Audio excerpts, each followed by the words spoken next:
किसान साथियों, अगर आपकी गेहूं की फसल 80 से लेकर 85 दिन की हो चुकी है, मतलब आपकी फसल अब फ्लैगली अवस्था यानी झंडा अवस्था में पहुंच गई है, तो ये जानकारी आपके लिए बहुत ही जरूरी है।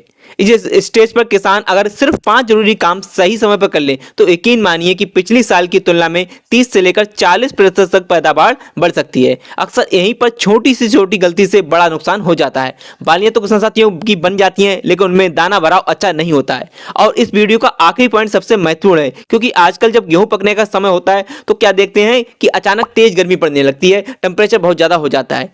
इससे ज्यादा तापमान से क्या होता है, दाने हमारे पिचक जाते हैं, पतले हो जाते हैं और हल्के रह जाते हैं, जिससे हमारा वजन कम होता है और वो सीधा हमें घाटा पड़ता है। लेकिन अगर आप इस वीडियो में बताए गए तरीकों को अपनाते हैं तो यही नुकसान आपको फायदे में बदल सकता है। तो इस वीडियो को शुरू से लेकर और आखिर तक जरूर देखिए। पहला कार्य होता है ल्यूसेन का स्प्रे। किसान साथियों, क्या होता है इस अवस्था पर आने पर क्या होगा किसान साथियों, आगे हमारी इस पौधे पर बाली आएगी और तेज हवा चलने पर या थोड़ी सी बरसात होने पर हमारी फसल को गिरने का खतरा ज्यादा होगा।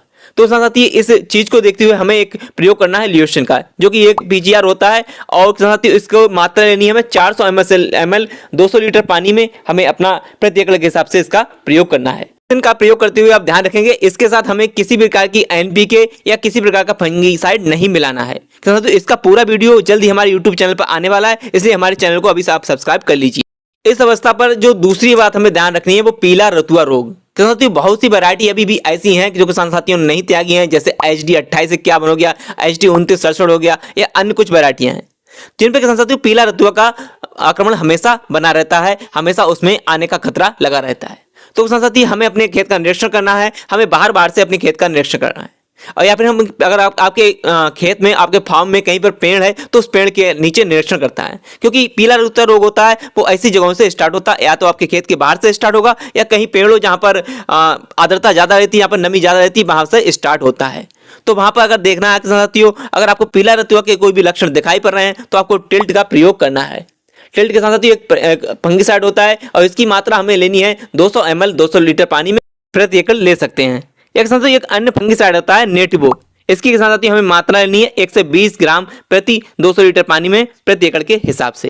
पीला रतुआ रोग पर एक पूरा वीडियो हमारे चैनल पर जल्द आने वाला है, इसलिए आप हमारे चैनल को सब्सक्राइब जरूर करें। अब किसान साथी आते हैं तीसरे नंबर पर। तीसरा जो किसान साथी इस अवस्था में हमें कार्य करना है वो करना है NPK 05234 का स्प्रे। किसान साथी, ये स्प्रे क्यों जरूरी है इसे समझना बहुत जरूरी है। किसान साथियों, क्या होगा कि 85 दिन की अवस्था के बाद धीरे धीरे आपकी फसल में बाली आना शुरू होगी। किसान साथियों, अब हमें क्या है कि हमें एक ऐसी उर्वरक चाहिए, एक ऐसा फर्टिलाइजर चाहिए जो हमारा अच्छा दाना भराव करे, दाने में चमक भी लाए, और साथ साथ में हमारे तने को मजबूती करे, क्योंकि आगे जब बाली आएगी तो वो बाली का वजन वो तने पाएगा और जिससे हमारा तना मजबूत होगा तो किसान साथियों एक हम अच्छी पैदावार ले सकते हैं।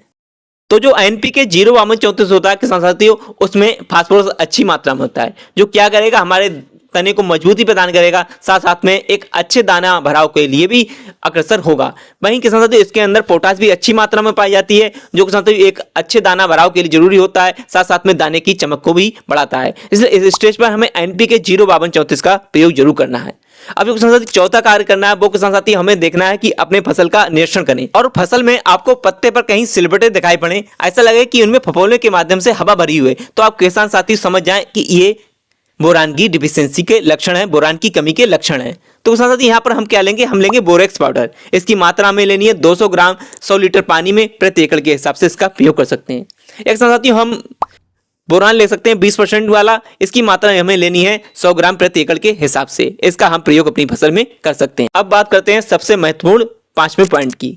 किसान साथियों, क्या होता है कि लगभग 80 से 85 दिन पर करीब फरवरी का महीना स्टार्ट होने वाला होता है या फिर हो जाता है, और जैसे ही फरवरी स्टार्ट होती है उसके तुरंत बाद ही टेम्परेचर एकदम से बढ़ता है, गर्मी एकदम से बढ़ जाती है। तो किसान साथी क्या होता है, हमारी फसल में जो दाना है वो भराव अच्छा नहीं हो पाता, दाना थोड़ा पतला रह जाता है, पिचक जाता है, जिससे किसान साथी हमारा वजन अच्छा नहीं होता, हमारी पैदावार घट जाती है। इस बढ़े हुए टेम्परेचर को मेंटेन करने के लिए, जिससे इस बढ़े हुए टेम्परेचर का, इस बढ़े हुए तापमान का हमारी फसल पे बुरा प्रभाव ना हो, हमें लेना है MOP। वही किसान साथी MOP यानी पोटास, लाल कलर की जो आती है जिसे हम अपनी फसल में बिखेरते हैं, वो लेनी है। उसकी हमें मात्रा लेनी है 1 से लेकर 1.5 किलोग्राम प्रति एकड़ के हिसाब से, और हमें इसका हमें अपनी फसल पर स्प्रे करना है।